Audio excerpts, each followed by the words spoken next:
Good Wednesday morning, everyone, and welcome to Fox 5 on Fox Local. I'm Alex Whitler here with Caitlin Pratt, and we are jumping right on into our news conversation because we've got a lot to talk about. So if there's a story that resonates with you guys, please don't hesitate to leave us a comment in the chat on TikTok. We're also live on our Fox 5 Atlanta YouTube channel and, of course, the Fox Local app. So that said, what a nightmare. Two of them that we've seen on Atlanta's roadways in one day, and you've covered both of them. I know, and it had nothing to do with the weather. Yeah. We don't think anyway. Yeah, let's hope. So, yeah, let's dig right in. Two separate instances. Let's start with the first one. We're talking about Ponce de Leon. Now, if you live here in the metro area, you've been down this roadway so many times. It connects Decatur to Midtown, then to downtown. It's just a very popular thoroughfare. So this morning, you were looking at aerials from our Fox 5 drone, and this morning around 5:45, before the sun came up, one of these, a driver was heading towards downtown, heading to work. And that's when branches fell right into the roadway. And thankfully, he was paying attention. He put on the brakes. And at that moment, Alex, the tree just sliced across that busy stretch of roadway. Wow. And you're looking at the cleanup now afterwards, but his car went right into that massive trunk. He had some damage. But he's alive. Yes. That's the big thing. Yes, he walked outside. Now, if you look past, you look right in there and all that debris, that's the car. You can kind of see it, yeah. So he gets out. He's obviously shaken, right? He calls 911 and police come. They cordon off the area so that other drivers don't ram into him. Again, it's 5:45 in the morning. He was heading to work downtown. There's his car right there. And from there, rush hour rolls around, and there's multiple schools in the area, so people had to kind of circumvent all this mess, which is pretty challenging. There's an elementary school there. There's also a private school, Padea, and everyone was just trying to get to where they were going, and this was just really gumming up the works. So that's that. But I do want to share with you, before we move on to our second situation, that this driver, we were talking, and he was just so really frazzled by what happened. He didn't want to go on camera, but he did say he was thankful for this. And I said, well, what are you thankful for? Obviously being still here with us. Right. And he also said that he has the protection of a bigger power. Absolutely. And that's what he walked away with, was an affirmation, he said, of that. So, yeah, I mean, when we see those aerial footage, the aerial view, we're seeing a couple different images here on several different monitors. But when you see that it just narrowly missed the driver's side, I mean, wow, that says it all. And Atlanta is the city in the forest, too. So there's so many trees. Big ones, old ones. That could happen to anybody. And he, thankfully, no one else was on the roadway except for him at the time. So, yeah, the best case scenario as far as this is concerned. The road is back open now, everybody. Yeah. What is it, 11 o'clock? Yeah, back open. Good. Let's move on to our second close call, because this was wild as well. And you're looking at the aftermath. Some sort of projectile coming into this man's Tesla windshield. This was late last night. You see that fella right there. He just wanted to be known as Jason. He said he was driving along the connector, and that's the area where 75, 85 split. And all of a sudden, something just came out of the blue, a brick, some sort of mortar, went right into the windshield. He doesn't know if someone threw it, if it just was a part of the bridge, 17th Street Bridge there. All he knew was that, he better get over to the side of the interstate and quick. That's what he did. Thankfully, he wasn't hurt either. You can still see it's lodged right there in the windshield. And here's what he had to tell our photojournalist who was there at the scene to get reaction. As I was traveling northbound at the 75-85 split, all of a sudden I hear a crash as I'm coming through the 17th Street Bridge underpass, and looking to see in my passenger side windshield, there was a brick that had crashed through my windshield and through my dashboard. And I've actually, at this moment, I've been awaiting a police response for over an hour and 30 minutes. No one has arrived. I'm not sure if the brick was from the actual underpass or if someone actually tossed it over the 17th Street Bridge, but I'm really shaken up. And again, I've seen 2 or 3 police officers with the APD travel by, tried to flag them down. No one would stop to help them. And at this time, I just don't know how to feel outside of having a lot of anxiety. And I just actually did not see the brick just standing there because I was so shocked from the impact from it. If it was maybe a foot or two over towards the driver's side, you know, that could have been very dangerous, causing me to maybe have an accident and potentially hitting other cars. Nevertheless, you know, right now I'm really shook and I'm just scared to drive on these streets now. It's really a frightening situation. I don't know if it was infrastructure issues or if someone actually threw the brick, but again, I'm a little shaken up, as you can understand. And as you can see, I'm still awaiting for the Atlanta Police Department to arrive. It's been, over an hour, close to 30 minutes now. I tried to flag down 3 police cars that have traveled by. No one stopped to see or check on me. Wow. He did get help. He did get help and filed a police report. If anyone was in that area, here's the deal. This happened around 11 o'clock last night along the connector near 17th Street. If anyone saw what happened, you can reach out to Atlanta authorities. Paint a picture, give them a better idea of what the situation was. But yeah, just 2 instances, 2 close calls, and quite honestly, 2 men who were cool as cucumbers, even though he said he was shaken. They just escaped death, right? Literally. Yeah, I had 2 other thoughts with this. One, I don't know if you guys can relate, so feel free to respond in the chat, but something about Teslas, they feel like robocars. They feel like indestructible for some reason. Maybe it's because of the versions that literally look like military cars. But to see a hole in a car like that is just a reminder that even though it's such advanced technology, you can still get hurt in one. The other being that he was sitting on the side of the interstate for an hour waiting for authorities. And that is dangerous because there are cars driving by at high speeds and you're just sitting there like a duck. So you could hear his frustration. Yeah. I hope it works out for him as far as what exactly happened, getting some answers on that, and also, of course, for both drivers involved, hope their insurance claims land softly.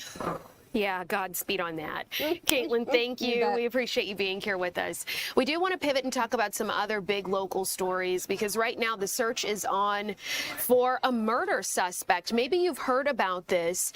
There was an 18-year-old who was shot and killed at his apartment complex where he lived with his mother. And Mark, in Woodstock, right? Correct. Yeah. And this is where Mark Teigner is picking up our coverage for us. That $5,000 reward being ponied up by the Youth Peace and Justice Foundation. They also tell us that they're going to plant a tree in Milner's honor in the Chattahoochee-Oconee National Forest as part of the group's Tree for Peace Youth Gun Violence Memorial. For this to happen is sad. A teddy bear, candles, and flowers all sit outside the Woodstock apartment where 18-year-old Matthew Milner was murdered. Milner lived in the Riverstock complex on Arnold Mill Road with his mom. I really keep her in my prayers, her and her family in her prayers. Monday evening, neighbors heard gunshots coming from Building 5 and then saw police rushing to the complex. Officers found Milner inside the apartment, having been shot. And they rendered aid with members of the Woodstock Fire Department, and he was eventually taken over to Kennestone Hospital where he was pronounced dead. Police don't have a motive for the crime or a suspect description.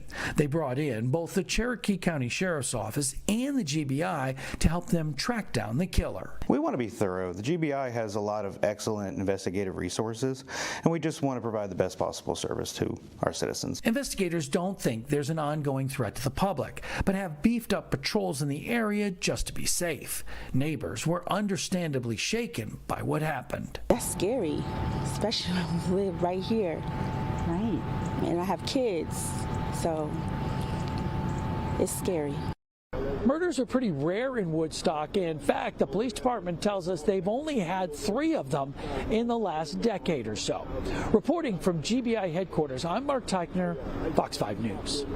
Hopefully that family, that mother, gets some answers here because you can imagine she is sitting there on pins and needles wondering who did this to her son. Mark, thank you.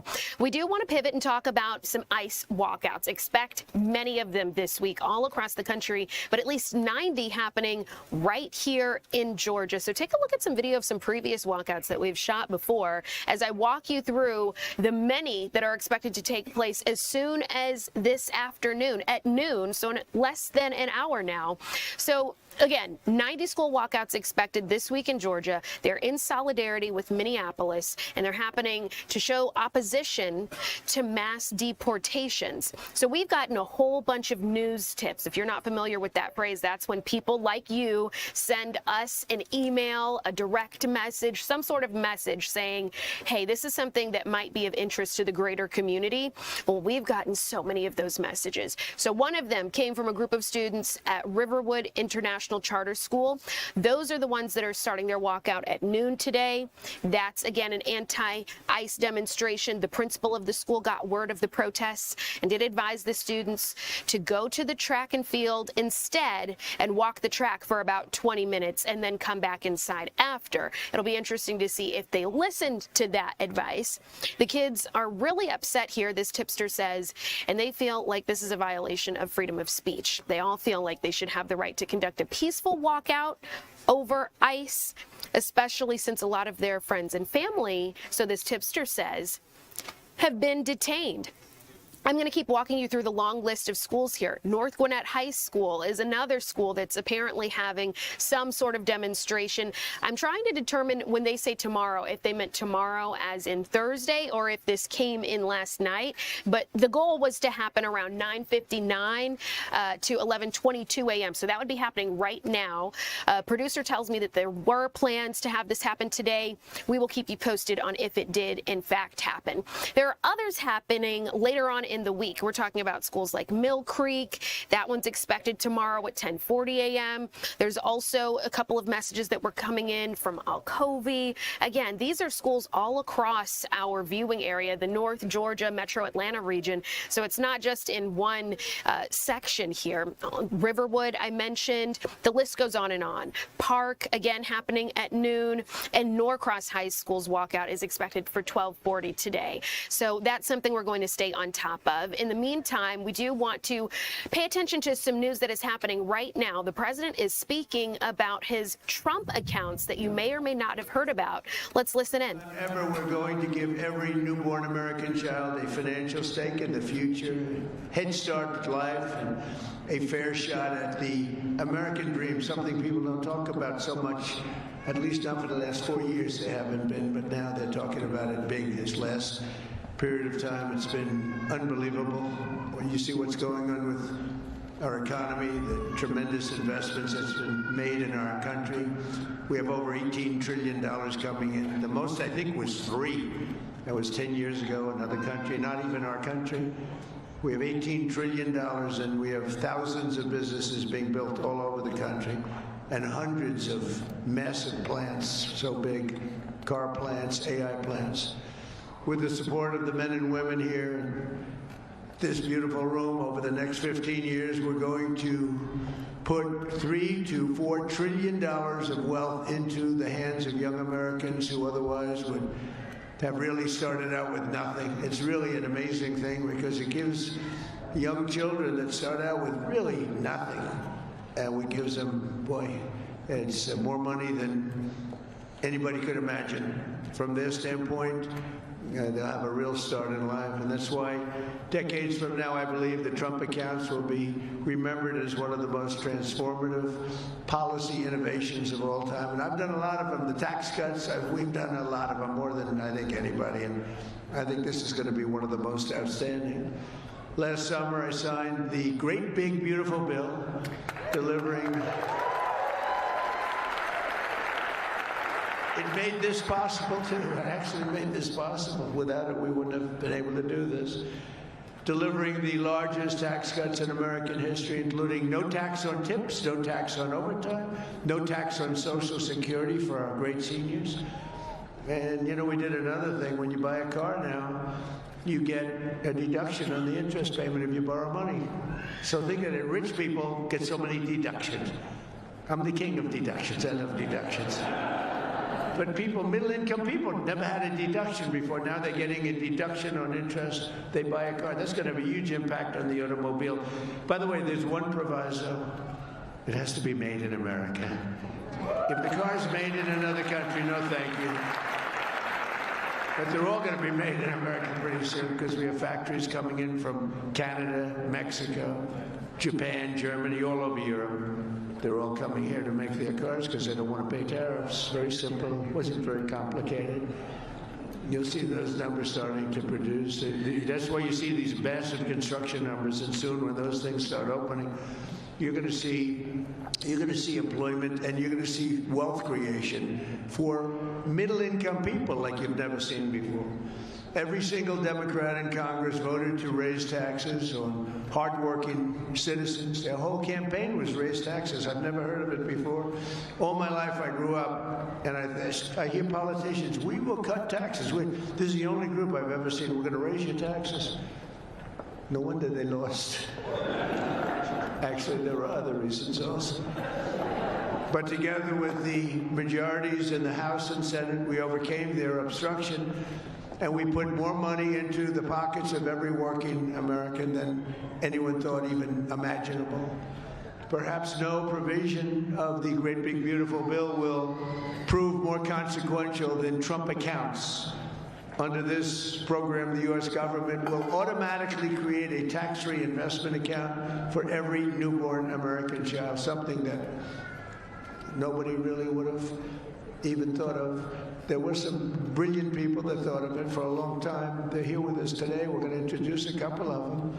But nobody really, I mean, I've had friends, the top people in business, they came up to me, whose idea was this? This is great. They said, I never thought of that. We'll fund those personal accounts with a seed contribution of $1,000, which will compound and grow over the course of their lives and could grow into very, very substantial numbers.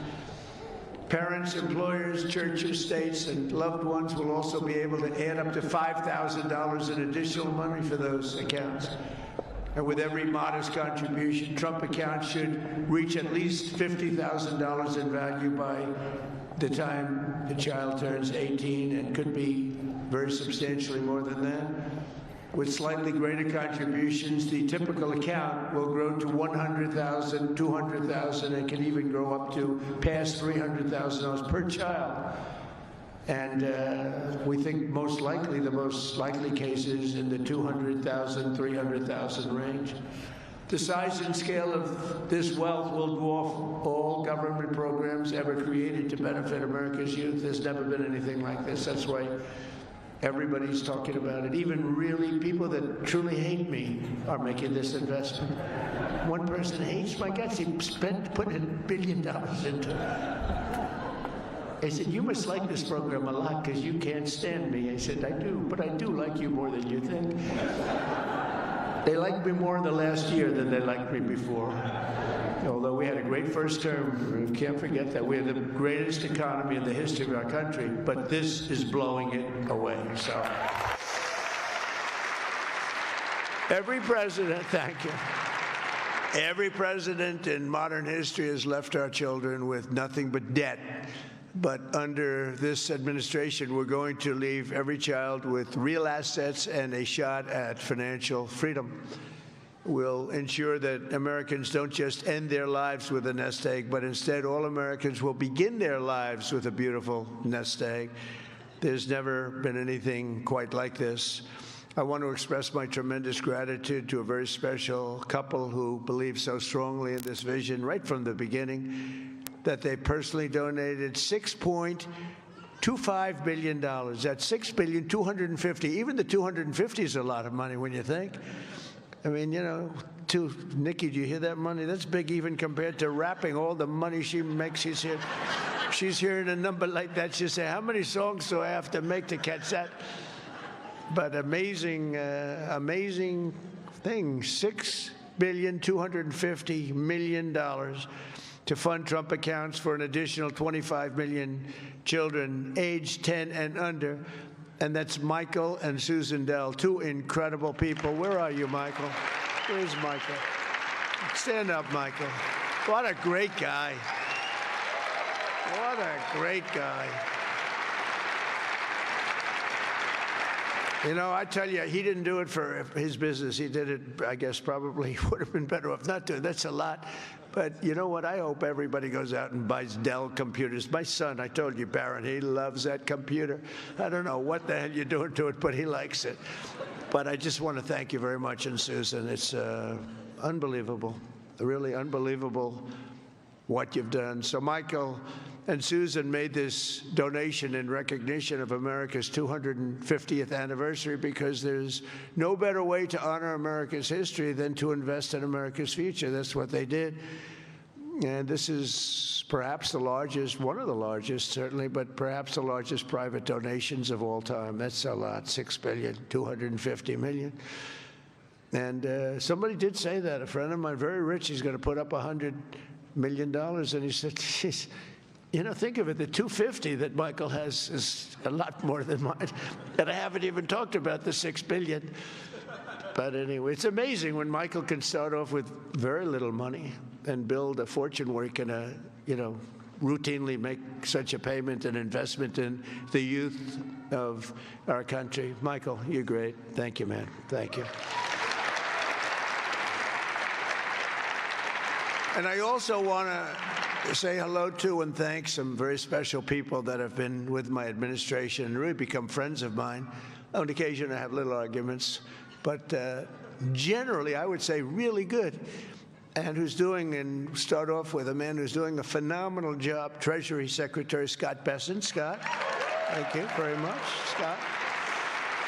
And he loved this right from the beginning, Scott, right? He saw this and he said, wow, what a great idea that is. This is, you know, hundreds of thousands of dollars by the time they reach 18, but we can go 21. They can keep it in longer. But he saw this right from the beginning. He said, wow, that's just great. And we have some other ideas that will be great, but this was one that just hit everybody. This was an easy one to think about. And again, that bill allowed us to do this. Otherwise, can you imagine trying to get this approved by Democrats and Republicans? Let's get together. We got it done. Also, a man who's made your life much easier, because those of you that are building plants and equipment so you can give your money, ultimately you're giving your money away anyway, no matter how much you make. But he's made it a lot easier. You know, approvals for big plants used to take 20 years, 25 years, and then you'd get rejected, actually. You'd go 20 years environmentally and they'd reject you.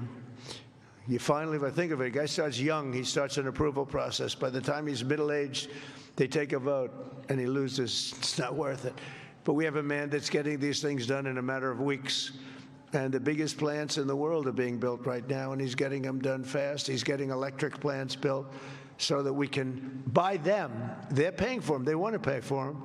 So they can open up their AI plants and they can open up their automobile plants, and lesser so. The automobiles, believe it or not, take much less electricity.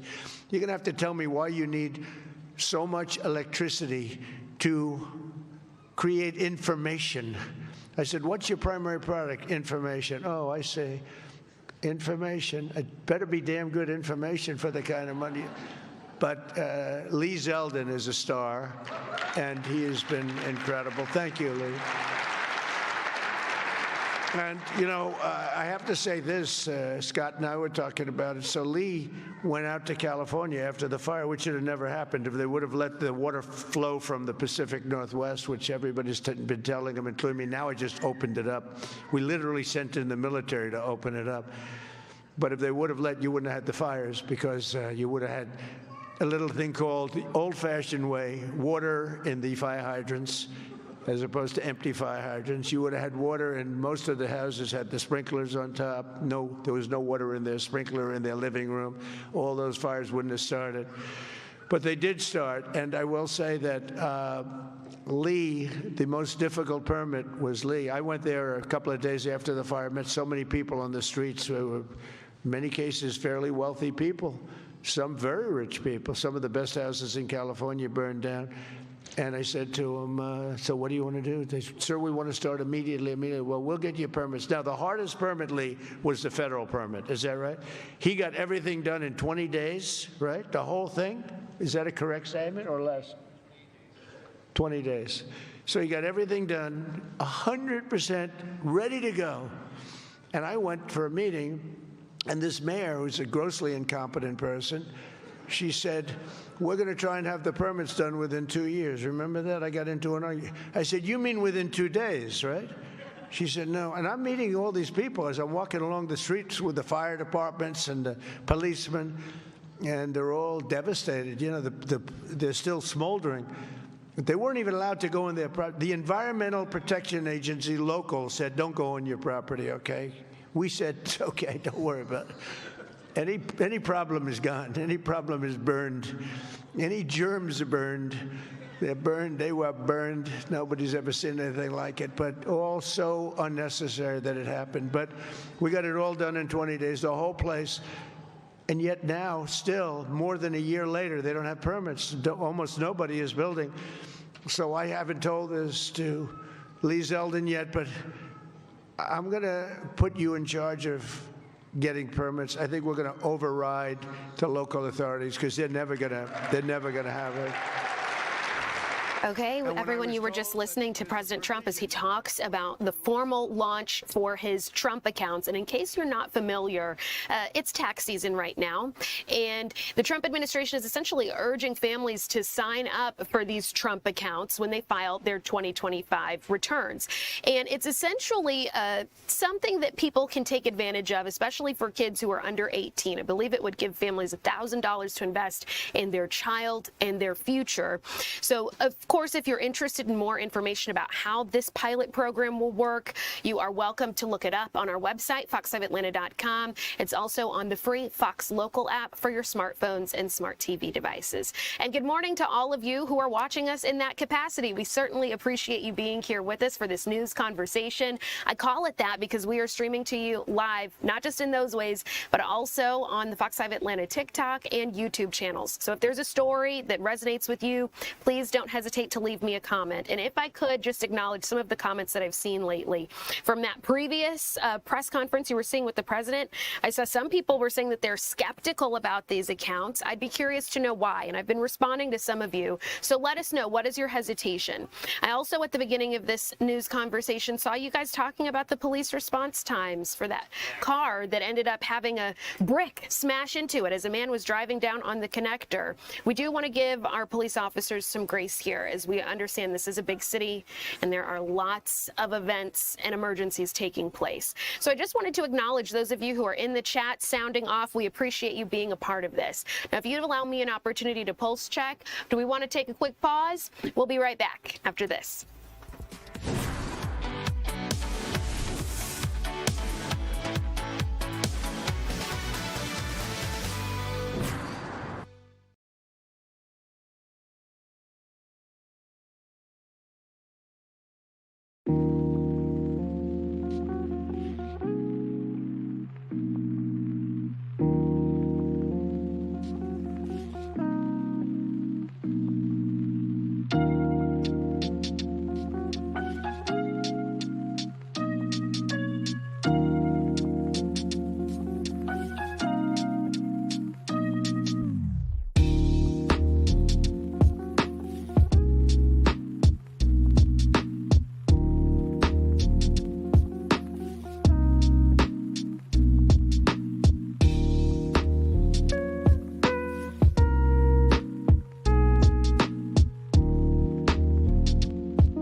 Good morning, everyone, and welcome back to Fox 5 News Live, the stream on Fox Local, fox5atlanta.com, and wherever you choose to watch us online, either TikTok, YouTube, Facebook, sometimes even Instagram. So thank you for being here. I've got Jonathan on standby talking about some very chilly temperatures that some of us have arguably gotten used to. Us, meaning yourself. Hey, I've got my sweatpants on underneath my dress here, so I can't really you say all I'm ought to used see to this it. outfit. It is something to behold. I have never seen something like it before. Beautiful on the inside and the out. What is not so beautiful is the outside. Yeah. It looks great, but it is bitterly cold out there. But let's go ahead and just cut to the chase, because I know that there are whispers and rumors about some weekend winter weather once more. So let's go ahead and run the model and see what the model says about it. Well, let's see what we got here. So we'll whip you through Friday, the weekend, and looking up here. Okay, got it. Made it through Friday. Okay, Friday looking good. Saturday, oop, there we go. You Okay, can tell see me it what right I'm there on the seeing model. here. So What is that? I had to play it out first because we got some new model updates. So Okay. it's now Friday at about 8 o'clock in the morning. Cloudy around here, clouds thickening as we go throughout the day. There's a front that's moving through. That front wants to push out some moisture, with temperatures here being likely slightly above freezing. It will probably be rain for us, but it looks like there is some wintry precip in the Appalachian Mountains.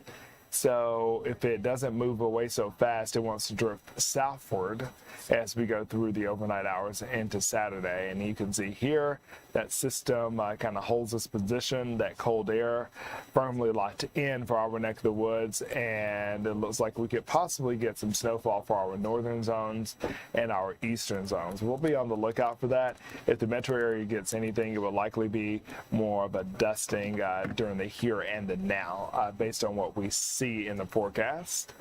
So we'll be watching this closely over the next 2 or 3 days. I don't want anyone to get too excited, too amped up, because the chances are looking rather meager, bleak. Nonetheless, they're in the forecast. We'll give them a 20% chance for, once again, something wintry.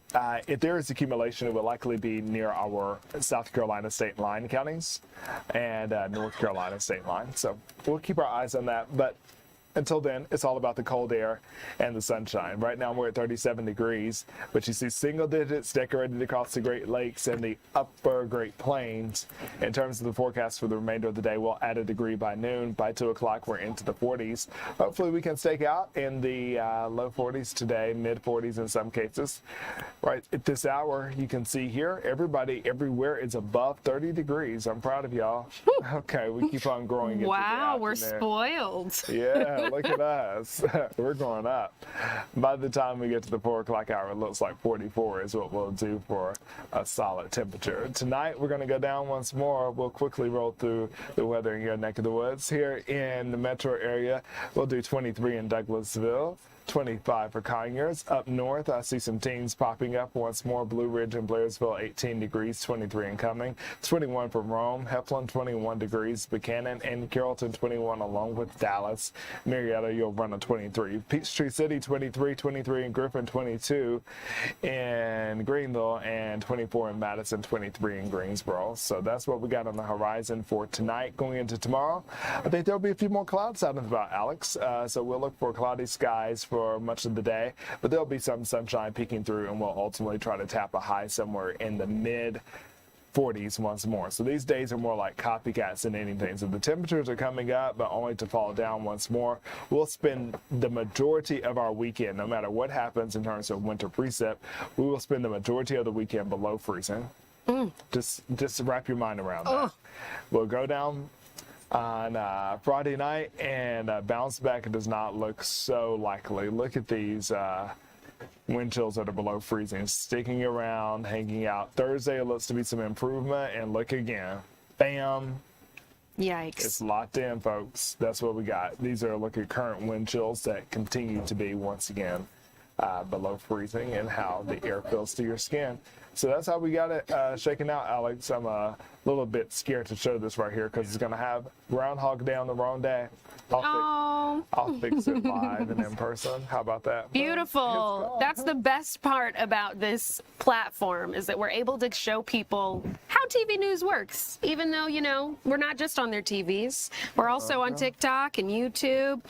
I'm trying to get some of you guys to tell me what you think about Alex this be like, I'm 20% unhinged. chance of Alex, you tell weekend people winter I'm weather. unhinged. I mean, you are what you are. We love you for it.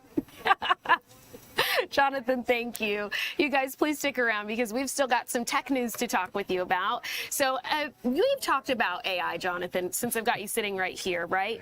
Well, what about Google eavesdropping on our conversations? It's been doing that. Yeah, well, Google has agreed to pay $68 million to settle a lawsuit claiming its voice assistant was doing just that, eavesdropping on its users. The lawsuit stems from several Google device owners. They say their conversations have been recorded by that home tech without their knowledge or use of the activation phrase, "Hey Google." I'm almost afraid to say it. I don't want to initiate anybody's, you know. This includes their favorite remarks about financial issues and employment. So Google denies all wrongdoing, saying they settled to avoid the risk of litigation. So something to keep in mind there for those of you who have some sort of Google platform in your home. We're also talking about a lawsuit as it relates to social media. So for years now, we've heard parents, educators, and lawmakers warning that social media is just too addictive and harmful for teenagers and even some grown adults. I've heard plenty of people say that they are a grown working human being, 9 to 5, 401k, and they sit on there for hours soaking up content. Well, now a jury in California will decide as a landmark trial against social media giants Meta and Google. It begins today. So if you're curious as to what's at stake here, scrolling social media apps like Instagram and TikTok for hours is routine for many of us, but especially teenagers. And of course, you want to know what's behind this seeming addiction. According to a bombshell lawsuit, it's the social media companies who are to blame for intentionally designing apps to hook young users. So they're trying to basically say, you are the reason why my child does not look up from their screen. Psychology experts say the evidence is there. And in this case, a 19-year-old girl says the app's addictive features harmed her mental health through her childhood, leading to depression and even suicidal thoughts. I know that's a sensitive subject, but it is something that we have to acknowledge here. She's putting Meta and Google on trial in the first of several high-profile cases against social media companies this year, drawing comparisons to lawsuits against big tobacco back in the 1900s, as I will call them. So Meta CEO Mark Zuckerberg and the head of Instagram are expected to testify. And I know that many of you will want to know what they have to say. As soon as we get an update, we'll be sure to let you know. And in case you're curious about some other platforms, think Snapchat and TikTok, they were initially named in this lawsuit, but settled. The trial could last 6 to 8 weeks here. And if the jury rules against the tech companies, it could lead to a wave of even more lawsuits. Okay, how about this one? TikTok is apparently losing its popularity. A lot of people are deleting the app entirely, and I want to know if any of you who are watching on our TikTok right now live have felt the urge to delete. If so, sound off. Let us know why. So there's a growing number of people who are doing so, and according to reports, the daily average of U.S. users deleting their TikTok app has increased by 150%. Over not a year, not 6 months, 5 days.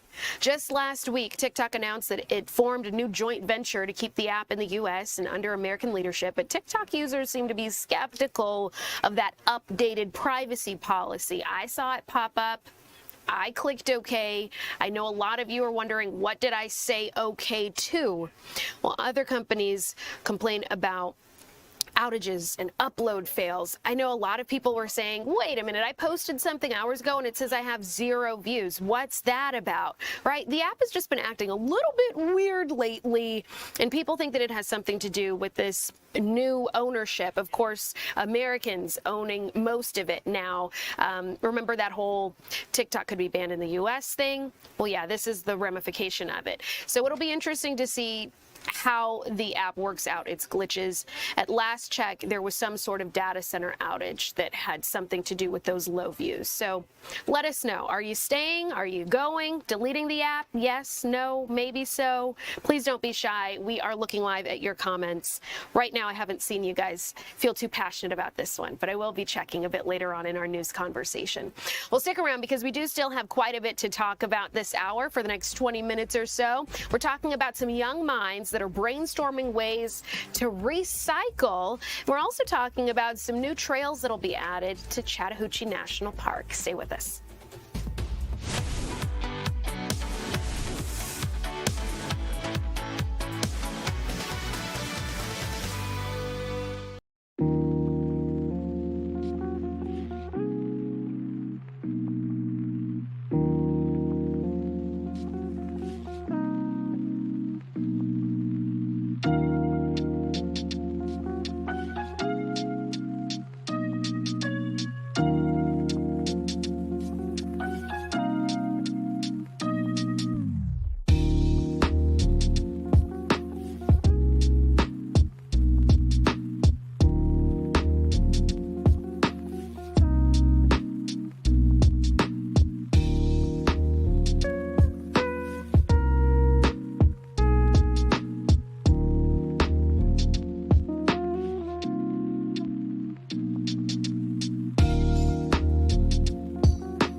Welcome back, everyone, to Fox 5 on Fox Local. I'm Alex Whitler, and I want to give you some new information this hour.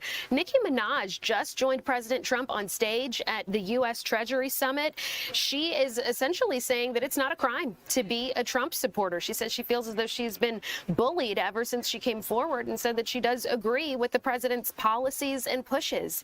We're going to keep you posted on anything else she or the president might say at that summit. I know big talk this hour has been on the Trump accounts, giving young people $1,000, those under 18, to invest in their futures. Something we're going to stay on top of. One quick note here. I do see you guys started to sound off in the comments on that last story about a lot of people deleting the TikTok app. I see you guys are saying you too plan on deleting it. So now I'm curious, my next question for you during our news conversation is, where will you go next? Are you going to spend more time on Instagram? Have you already abandoned Instagram? Are you going to take some time for yourself? I leave that to you guys now as we start to focus on our next live report. So here's something that will allow you to touch grass, to get out there, enjoy the real world as you're not scrolling as much on social media. Soon there will be more parks and trails at Chattahoochee National Park. So it's part of their Island Ford project. So let's bring in Chris Rosenthal now, who is learning more about this. Hey, Chris, good to see you.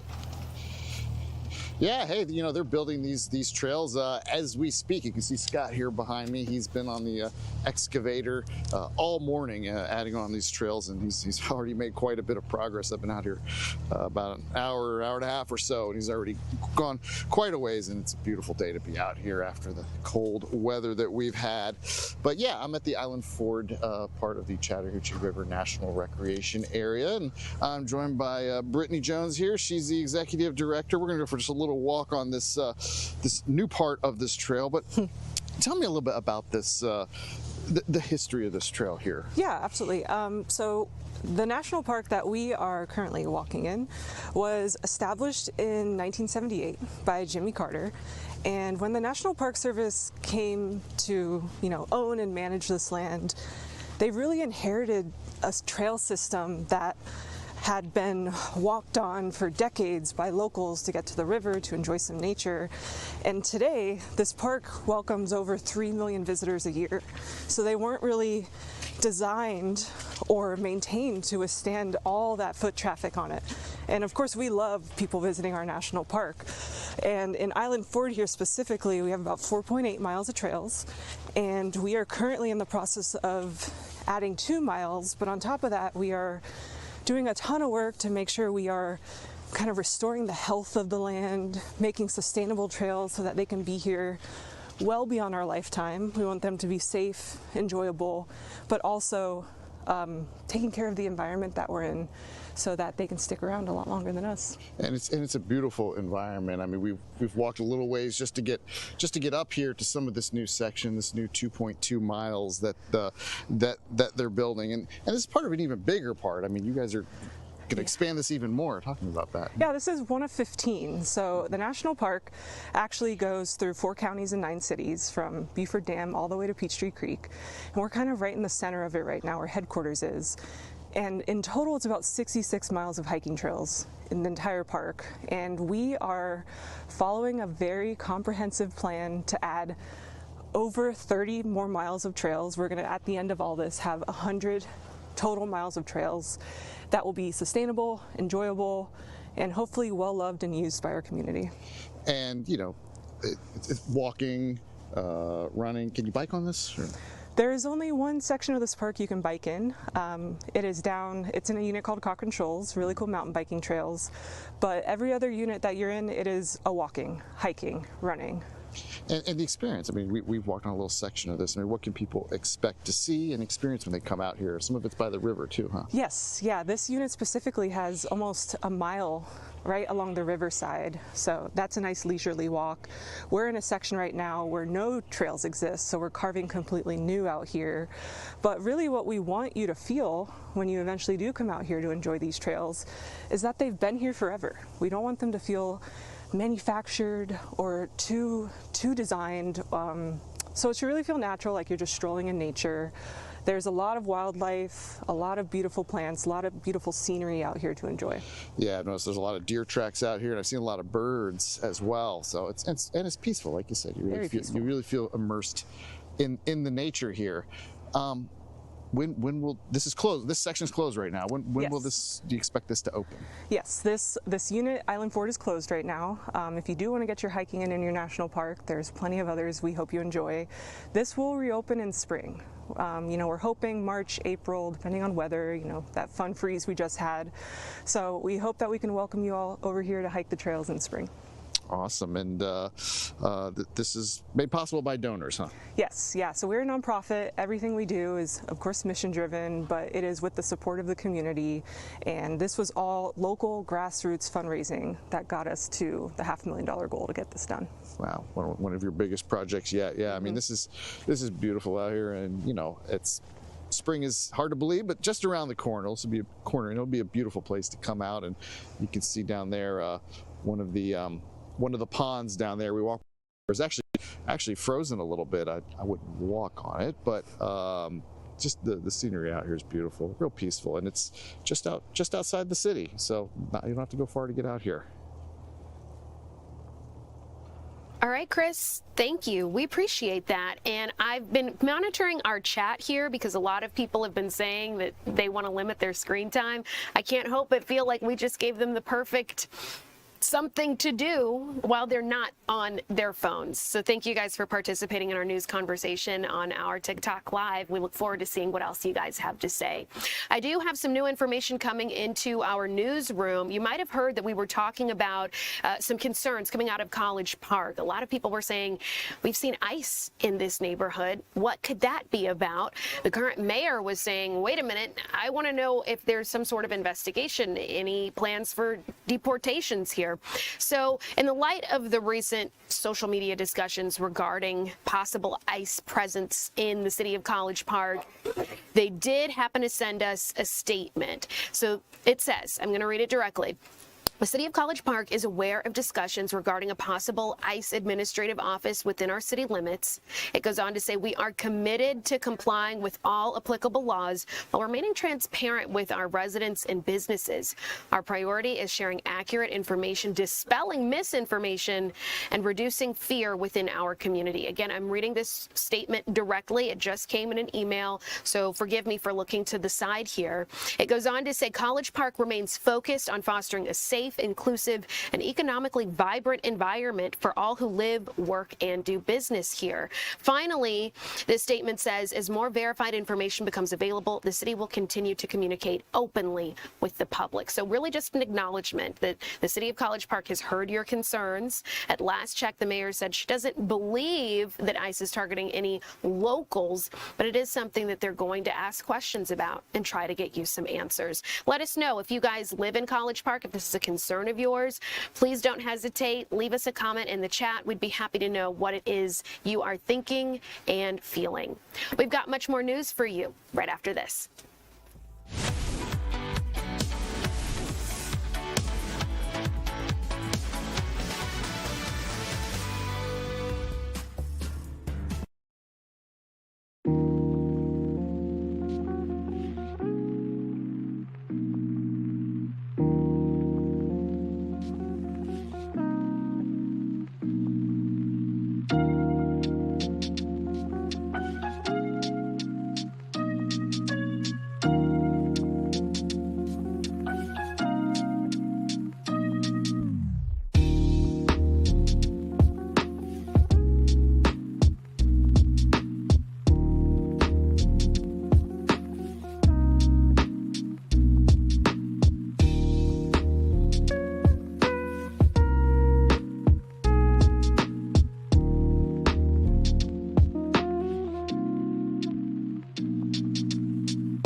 Welcome back, everyone. We were just talking about some ICE concerns in the city of College Park, Georgia. But now I want to talk to you about the bigger picture here. We know lots of ICE concerns have been coming out of Minneapolis, Minnesota. Well, now there is a bipartisan push to completely remove, fire, or impeach Homeland Security Secretary Kristi Noem. So many consider this a defining moment in her tenure, yet few Republicans are rising to her defense. Here's a direct quote from one. You might be familiar with Senator Tom Tillis, a Republican from North Carolina. Direct quote, he says, what she's done in Minnesota should be disqualifying. She should be out of a job. And of course, you can imagine, as we're looking at this photo of the most recent ICE fatality, you were just looking at Alex Preddy. Here's Kristi Noem on your screen here. Democrats are also attacking the work that she's done. Think Hakeem Jeffries, Pete Aguilar, and Catherine Clark. They came together in a statement and said the country is disgusted by what the Department of Homeland Security has done.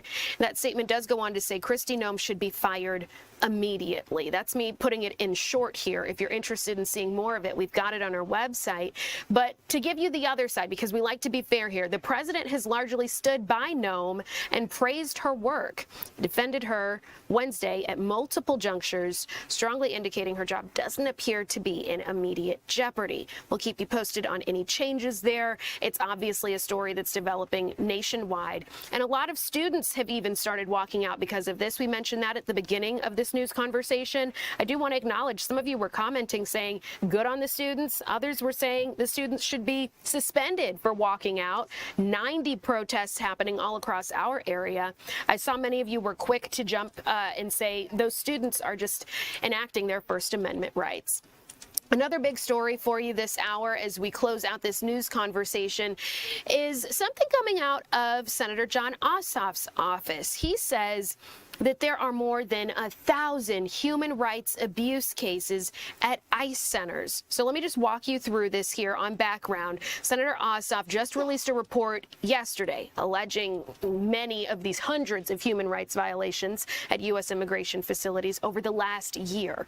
Georgia recorded the 4th highest number of abuses, with the majority of nationwide complaints involving ICE detainees.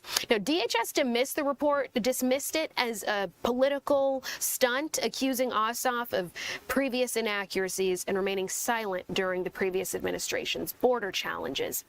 Naturally, as you can imagine, that's a developing story. You can look for the very latest on it on Fox 5 News at noon, which starts right after this. Again, we appreciate your time, you guys. We'll see you soon.